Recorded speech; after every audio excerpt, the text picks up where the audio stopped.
É por isso que a gente vai conversar agora com Celso Vilardi, que é um advogado criminalista e professor da FGV de São Paulo. Muito obrigada, Celso, por comparecer aqui para explicar para a gente, começo te perguntando, sobre as implicações desse julgamento na Espanha. Se condenado, o Daniel Alves deve cumprir pena por lá? Boa tarde para você. Boa tarde a você e a todos. Sim, acho que se ele for condenado, ele deve cumprir pena na própria Espanha, até porque está preso preventivamente, justamente em razão da possibilidade de fuga, né, que é uma das razões da prisão preventiva pela legislação espanhola. E se esse julgamento se concluir e caso ele venha a ser condenado, ele deve cumprir a pena efetivamente na própria Espanha.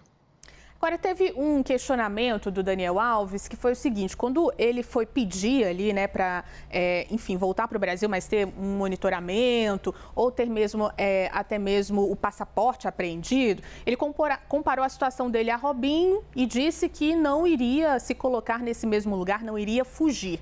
Mesmo com essas garantias da defesa de que ele não fugiria para o Brasil, essa prisão dele, essa condenação e essa pena pode acontecer mesmo na Espanha. Não, mesmo, porque, na verdade, essas alegações foram feitas para que ele pudesse aguardar o julgamento em liberdade, uma sentença definitiva em liberdade. E, ao que nós sabemos aqui, não conheço o processo efetivamente, mas ao que nós sabemos, ao que nós acompanhamos, ele teve os habeas corpus negados pelas cortes espanholas, que determinaram que ele aguardasse preso. E agora, com o julgamento e com um juízo condenatório, acho pouco provável que ele possa vir para o Brasil aguardar a sentença definitiva, porque depois desse julgamento deve haver um recurso e, portanto, ainda não é um trânsito em julgado da decisão. Mas acho muito pouco provável que ele volte ao Brasil e ele deve permanecer preso, obviamente, se confirmar esse cenário de condenação e essa possibilidade de condenação que parece iminente. Sobre esse recurso, tem um prazo para que essa resposta seja dada? E nesse período do recurso, quanto tempo que ele pode esperar, pode ficar ali na Espanha, então, e também não vai poder viajar, é isso?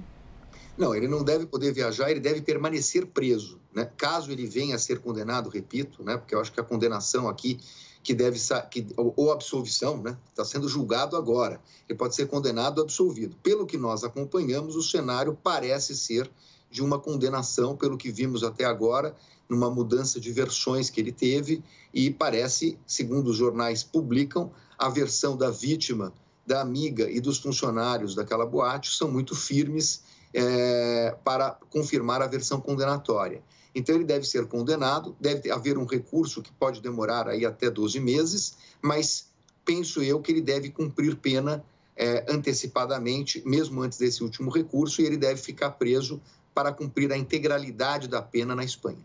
Celso, uma última pergunta: quais são as implicações legais que isso pode ter aqui no Brasil? Não, na verdade, aqui há uma diferença sensível, com base, por exemplo, no caso Robinho, né? Porque no caso Robinho, ele veio para o Brasil e, como cidadão brasileiro, ele não pode ser extraditado, né? Então, na verdade, o que se discute hoje no caso Robinho é se a justiça brasileira vai fazer com que ele cumpra a pena aqui no Brasil. No caso Daniel Alves, como ele está preso preventivamente e não há indicação de que ele venha a ser solto, ele deve cumprir a integralidade da pena na Espanha. E quando sair, já terá cumprido a sua pena, caso ele venha a ser condenado.